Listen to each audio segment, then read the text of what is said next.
Okay, good evening class. So, yon, meron na naman tayong bagong lesson for Android Studio, no? So, nung unang video natin, ang inaral natin is how to install Android Studio as well to create a simple counting app, ano? So, ito yon, and nagagamit pa rin naman. And then, diniscuss natin yung about sa linear layout, ano? So, wala namang masama dun sa constraint layout na naka-default, no? Wala namang problem. Hindi lang ako comfortable sa paglalagay masyado ng constraints, ano? Ang advantage kasi ng linear layout, so beginner friendly kasi dahil kung ano yung ilalagay mo sa top, so yung mag-a-appear sa top, and then yung nasa baba, and then fina-follow lang niya, sinusundan lang niya kung yung mga elements na nasa taas niya, no? Meaning hindi mo na kailangan mag-set ng kung sino ba yung katabi niya, kung sino yung mga ganong bagay, no? Halos lagay ka lang lalagay ng elements, and then the layout will do its job, no? So hindi ko lang sinasabing huwag kayong gumamit ng constraint layout kasi kanya-kanya namang preferences, may ups and downs, no? But linear layout is the most comfortable nga for starters, no? Kasi rather than minding about yung layout, yung display, kung katabi ba nito, katabi ng ganyan, ang fino-focus natin is about the basic elements and the basic functions ng ating Android Studio, since nag-explore pa lang naman tayo, no? So ang gagawin natin today dito sa video ay kung paano lilipat sa next page, no? Yun naman. So meron na tayong hint dito sa ating text view, edit text, kung ano mang diniscuss natin last time, and as well as buttons. And then sa functions, ito yung ating Java. Meron tayong mga functions dito or methods, no, na nagpe-perform ng such actions nga like this counting up nga natin, no? So, hindi naman natin ito tatanggalin. Dadagdagan lang natin ng feature which is to lipat, no, to go on to another page, no, with the click of a button din, syempre.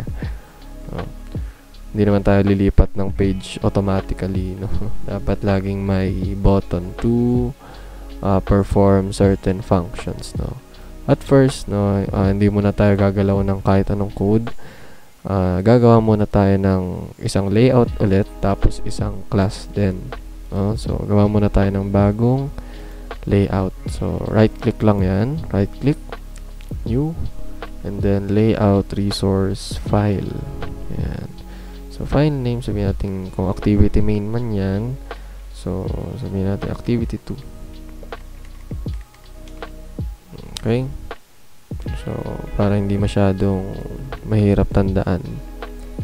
Okay, so meron tayong activity 2. Makikita natin sa ating code, ayan, naka-constraint layout din siya, no? Default talaga ng empty activity C, constraint layout. Since makulit tayo, so yung ating linear layout yan. Okay, and then yan, layout width, layout height, match parent. Okay yan, para kulong dun sa kung ano man yung dimensions nung screen na lalagyan natin. Okay, lagyan na rin natin ng ibang details like orientation, vertical, and then gravity. Si gravity ay yung kung paano nakaposition yung elements. Gusto nating i-center siya horizontally and vertically para nakagitna, di ba? Parang ganito lang. So gravity natin ay center. Okay, so yan, maglalagyan pa natin yan mamaya pagka gumawa na tayo ng bagong class, no? So dito naman si main activity, so right click din natin yan, yung sa may taas nya, ayan, new Java class naman. Okay, so name ng class, so activity 2 na lang din.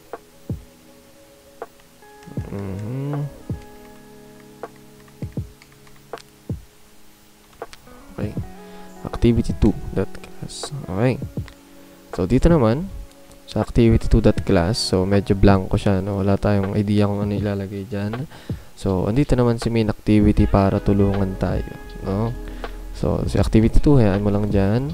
Punta tayo kay main activity, isa-select natin mula kay extends, extends hanggang kaduluduluhan ng ating code. Okay? Again, click mo lang sa extends, drag mo siya hanggang doon sa end ng iyong code. Click copy.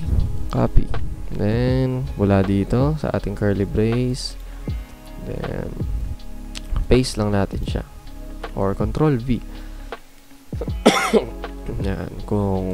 Ayan. So, pinapadali ko lang yung work, Then, tanggalin lang natin yung unnecessary na details. Like, yung on-click listener, itong mga text view, wala pa naman tayong ganyan. Burahin natin. So, we are left with the public class 2 extends up conpat.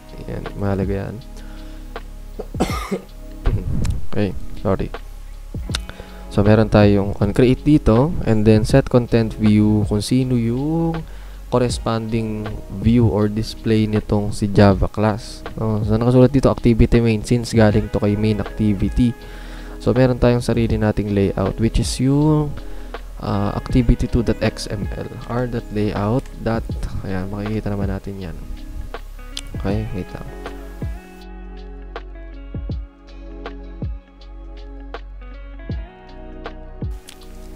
Okay.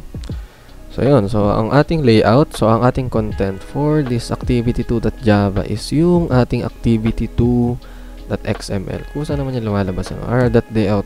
Ayun, Okay. Ayan, so, ayun. Okay na tayo dito. Yung sabihin, ang susunding layout nitong si activity2.java ay si layout na activity2. Okay, save lang natin. Then, balik tayo dito kay activity2.xml. And then, context. Type natin si context. Ayan. And then, lalagay naman natin si activity2 as well. Ibig sabihin, yung mga elements dito ay nakalink kay activity2 Java para magamit natin yung mga IDs, parang ganoon. Parang kinagkakabit natin yung mga ends nung dalawa, para magkatagpo sila. Okay, so dito sa design split natin, yan, since wala pa naman siyang laman, lagyan natin ng simple edit text element edit. Ayun, automatic naman yan, Again, type ko lang si E, type ko lang si D, ayan, and then click tab lang, tab, or just click yung edit text na yan, And then, bibigyan ka agad niya ng layout with. Pag layout with class, yun yung with, match parent natin lagi yan, para dumidi pa siya dito sa ating screen, Hindi ko sinasabing gayahin nyo ako, pero, yun, syempre, mobile tayo. Dapat yung mga buttons are as big as our fingers. Diba? Yung parang, para hindi siya mahirap pindutin. Or at least, i-wrap content natin. Para kung ano man yung nakasulat, nagmamatch yung button natin. Yun. Pero, ako po, match parent tayo. Then, layout height. So, wrap content naman tayo. Para kung ano yung height ng text, mag-a-adapt lang si layout height natin. Ayan. So, ayan, nakaganyan na siya. And then, syempre, layout, gravity, center, horizontal, or just center, or pwede namang gravity center lang. Gravity center na nga lang natin. Gravity center. Ayun. Diba? Walang problema sa kung anong text man ang ilalagay dyan. Okay. So, lagyan natin ng text na para sure tayo. Text ay no text yet. Yan. Diba? Nakagitna na siya dahil yun sa ating Android Gravity. Then, pwede natin siya lagyan ng color. Text color. Kuha tayo ng teal. May mga automatic kasing teal dito. Pwede siguro itong 700. So, yan, nagbago. Pwede rin tayo maglagay ng text size. Dagdagan natin ng size. Kaya natin 30 point. Or masyadong malaki. 10.20. Okay, yan. So, goods na siguro yan. Okay, so meron tayo na dito Sa next page natin na no text yet na text, no, nalalaki ako. Ayan. Okay, and then syempre bigay tayo ng button to go back naman, ano, para makabalik naman tayo dun sa ating first page. Button. Okay, di ba, ganun lang. Again, type ko si B, type ko si U. So button tab lang or just click this, ano, yung automatic na to.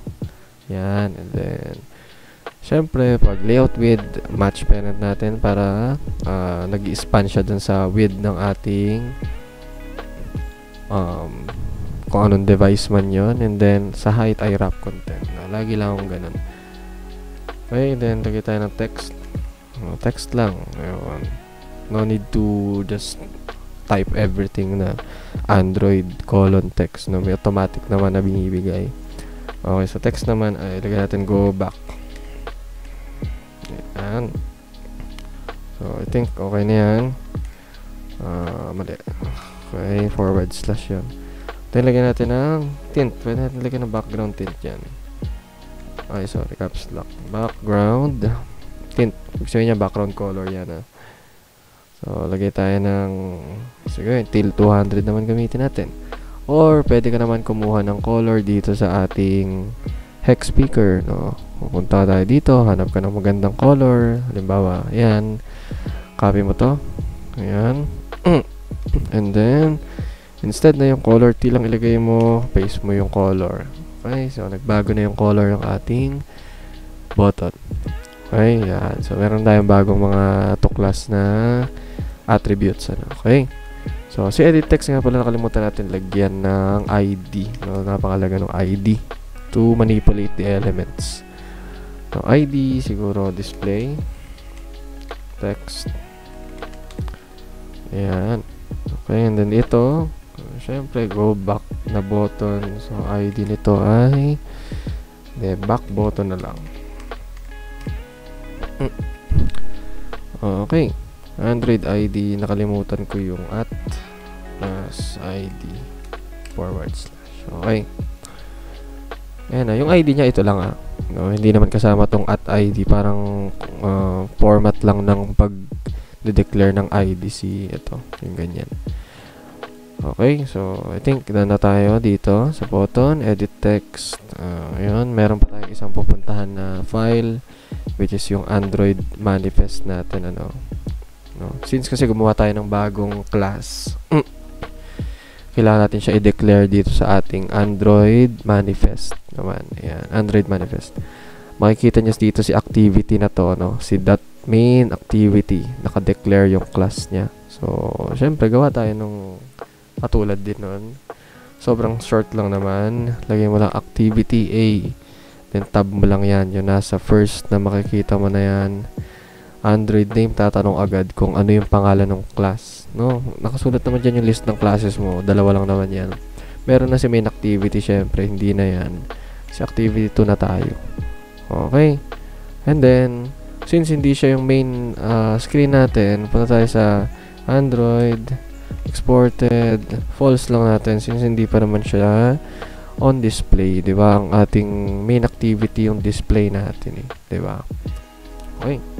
So, yun lang. Meron na tayong activity 2, exported false, dun sa ating Android manifest XML. Saan siya makikita? Dito sa folder na manifest, ano? Usually kasi nakaganyan yan. Nakatago siyang ganyan. Double click mo lang or click mo lang yung arrow na yun. Ayan, lalabas na si Android manifest XML. Okay? So, pwede natin siyang i-close. Goods na yan.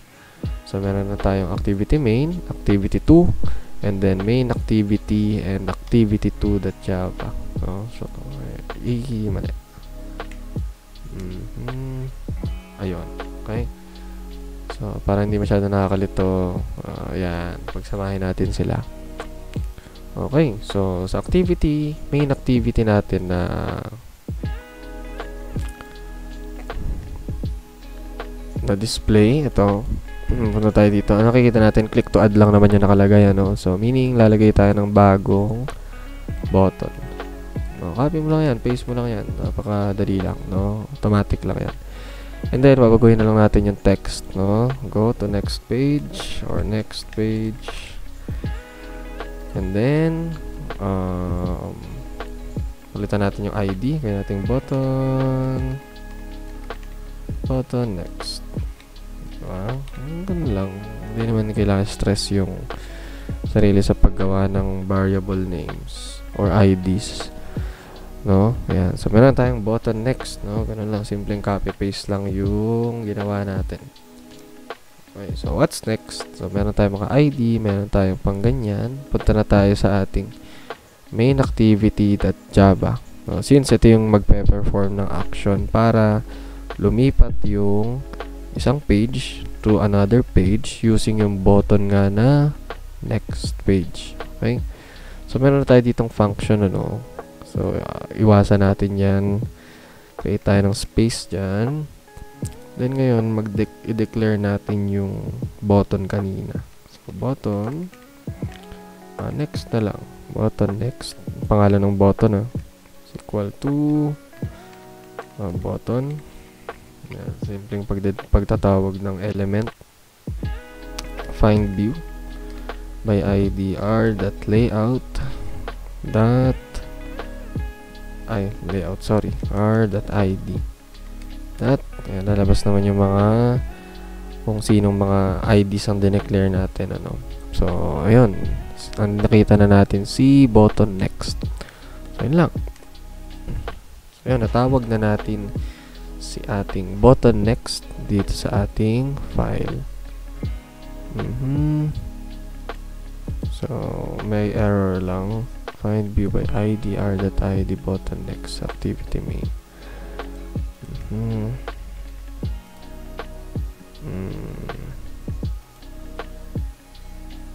Check lang natin, ano, context, main activity, next page, id button next.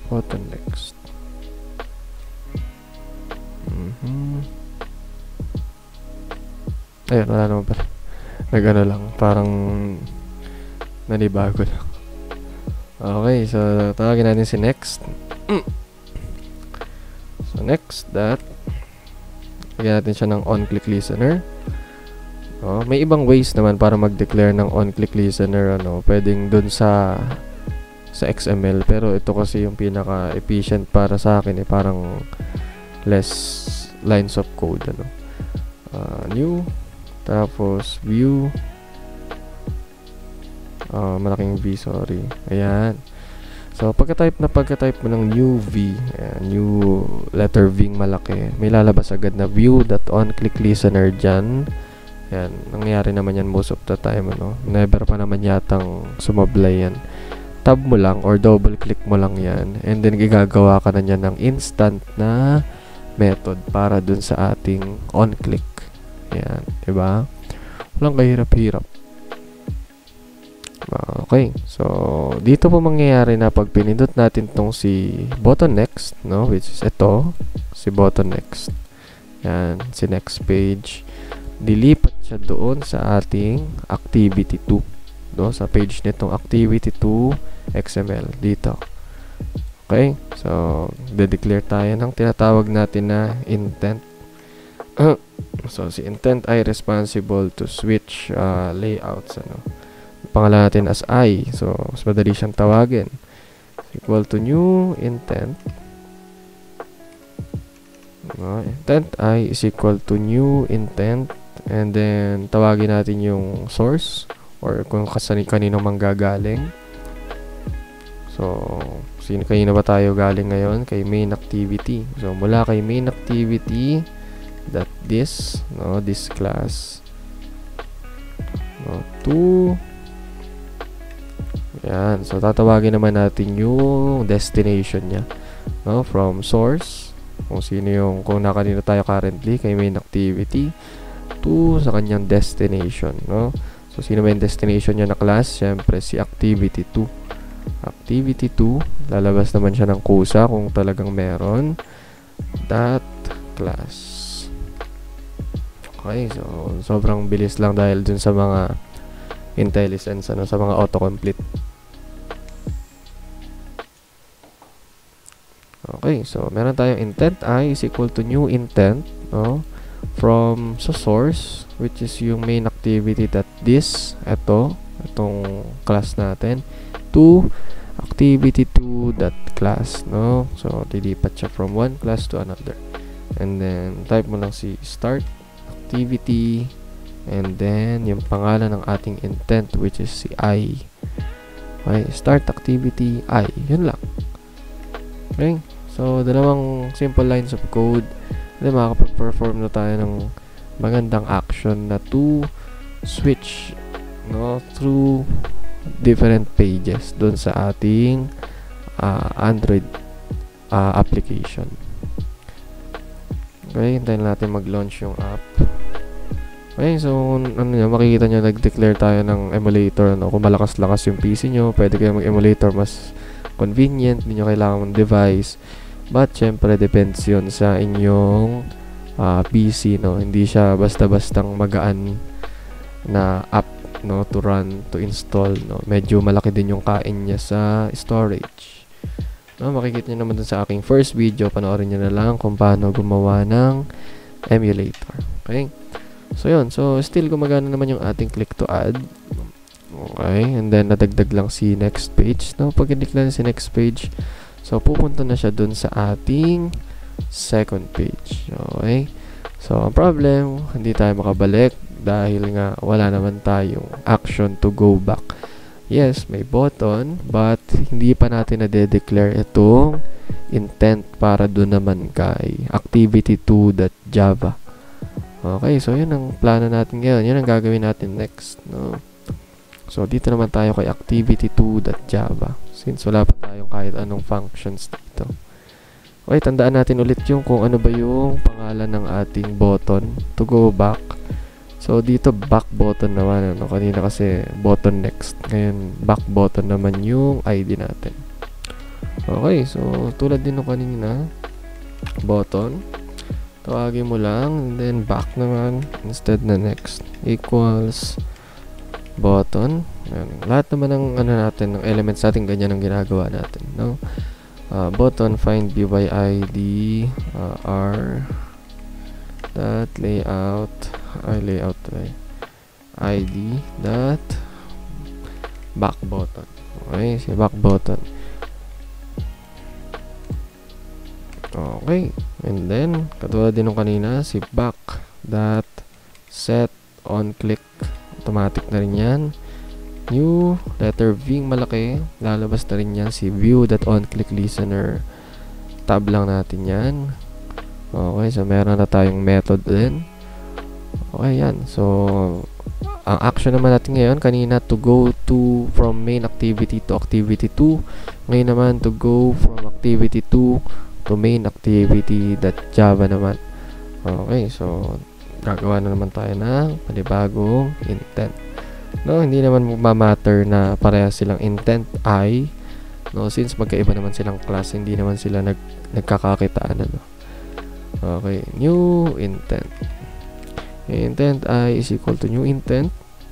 Again, una, yung source natin, activity2 that this, no, and then yung ating destination, which is yung main activity that class, no? Halos hindi ko na kinukumpleto yung mga text kasi alam na ni Android Studio kung saan ba ako, kung ano ba yung tatype ko, di ba?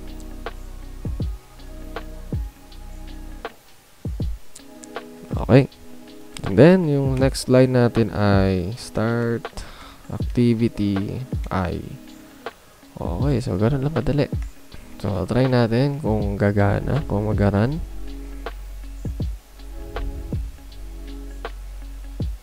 Wait lang natin for a bit, no? Hindi rin ganun kalakasan yung PC ko, no? Yung PC ko ay Pentium 7th Gen G4 560, no? But still, ano naman, yung specs naman kasi halos i5 7th Gen din naman, kaya parang ang lakas, no? Kahit sabihin mong Pentium, no? Kung ganitong 7th Gen pataas yung CPU mo, ay kahit ba Pentium i3, i5, no? Sigurado naman kayang-kaya nyo yung mga emulators. At sabihin mo yung mga 4th gen, medyo tagilid tayo dyan. Okay, next page. So, ayan, napindot natin si next page. Nagpunta na siya kay pangalawa, no? Then, go back natin. Ayun, bumalik na tayo dun sa ating first page. Okay, so, meron na tayong dalawang pages na to customize, no? So, ayan, unti-unti nang gumaganda yung ating app, no? So, konti lang yung elements, yes, but ang tinuturo lang naman ay kung paano yung fundamentals of things, no? Okay, so next naman, so gusto natin magpasa ng message from dito, no? Like, mag-send tayo ng kung anong message from first page, dadali natin to second page, ano? Halimbawa, kung ilan yung numbers dito, pwedeng i-absorb nung ating second page, or rather, gumawa na lang tayo ng another text box to display, ano, to prove na lilipat yung text from first page to second page, no? So, mag-establish tayo ng simple communication between the two. Okay, so sa ating main activity, so ang gawin natin ay gumawa tayo ng edit text, no? So, edit text again, wrap content, match parent yan, wrap content naman yan. Okay, and then placeholder ba yun? Or hint ba yun? Hint. Ayan, to enter text here. To transfer to next page. Ayan. Okay, ano pa ba? Gravity ulit. Center. Transfer. Pati spelling ko minamali. Okay. Android Gravity Center. Ano pa ba? And then ID pala. ID. Okay. Ano ba yan? Ano ba magandang ID? Input. Okay. Then, close na natin. Okay. So, meron na tayo mabilis na edit text. Lagyan na natin ng margin top. No, para medyo may space naman siya. 10 pt. Okay. So, yan. Enter text here to transfer to next page. And then, so, pag pinindot natin yung next page, so, ina-assume natin na result. So, si no text yet, mapapalitan ng kung ano yung ilalagay natin dito kay enter text here to transfer to next page. Okay. So, save natin yan. Punta naman tayo sa ating main activity. Yan, lakayan nga natin. Okay. So, wait lang. Yan. Okay. So, dito, sa taas, may makikita kayong public class main activity. Ayan, dito sa taas na yan. Mayroon siyang int dyan. Lagyan lang natin ng global variable dito. Then, make it static. Static string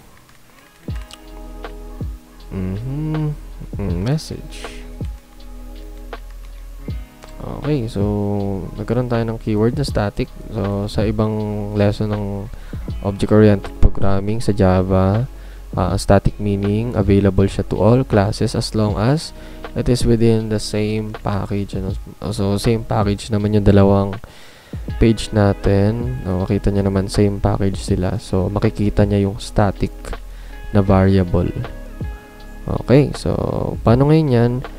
Paano natin ilalagay yung text na nandito kay input? Dadali natin kay static string message. So mangyayari yun through yung on-click natin dito pag pinindot na natin si next page. Okay? So dito sa on-click ni next page, yan, kay button next. Sa on-click niya, so lagyan tayo ng spaces dito para hindi nakakalito. So tawagin natin si ating input. So edit text, no? So inp na lang is equal to edit text, kulang ng parenthesis, edit text find view, and then r.id si ating input. Okay, hindi lang lumabas agad. Alright. So, si r.id.input nakuha na natin dito. And then, gawa tayo ng so, itong si string message, no? String message is equal to no, si inp or si input natin dot get text na. Okay, so assume natin na pag pinindot natin si ating button, no, so matatransfer na yung yan, message lang pala kasi naka-declare na nga pala dito. Okay, so meron problem.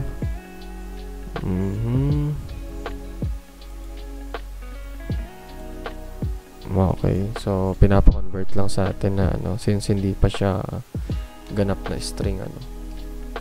Okay.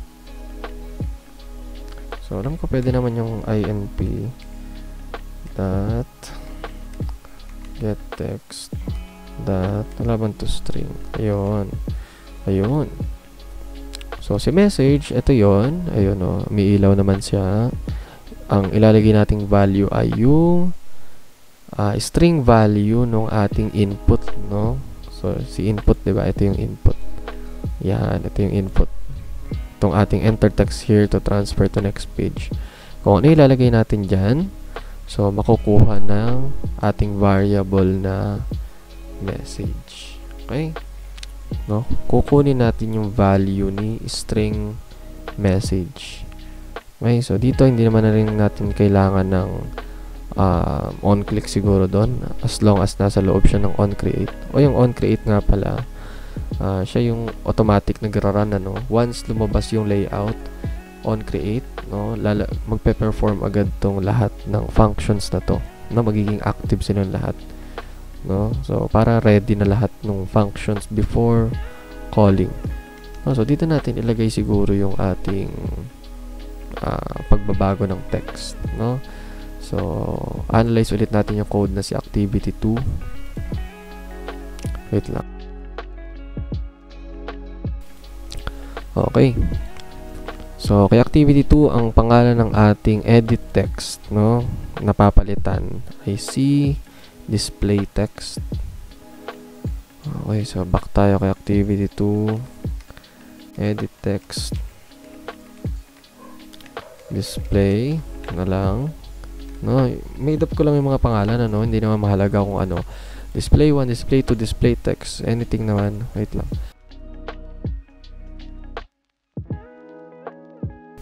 No, hindi naman important. Yun, nasa preference nyo naman kung anong pangalan gusto nyong ilagay dyan. Identifier lang naman yan. Okay, so edit text, no. Baka kasi may someone na gayahin lahat hanggang sa kung ano ilagay ko dito, no. Find view by id r.id dot display text. Ayan, no, natatandaan ko lang yung pangalan, no, pero pwede nyo balik-balikan dito kung medyo nakakalimutan nyo yung mga IDs. Okay, and then so, ayun, meron na tayong si display. So, display dot set natin yung text to, so, anong class name nun? Main activity. Main activity. Doon nakalagay si ating string message. Okay, sulat lang natin dito. Main activity dot, ayun. So, andun agad si message, ano, at message. So, yun. Parang, ano lang, ano, parang nag-joke lang, ano. So, okay. So, yung si display text natin kanina, set natin yung text to kung ano yung value ni main activity.message. Ibig sabihin, yung message variable from main activity na class. Okay. Save. Okay.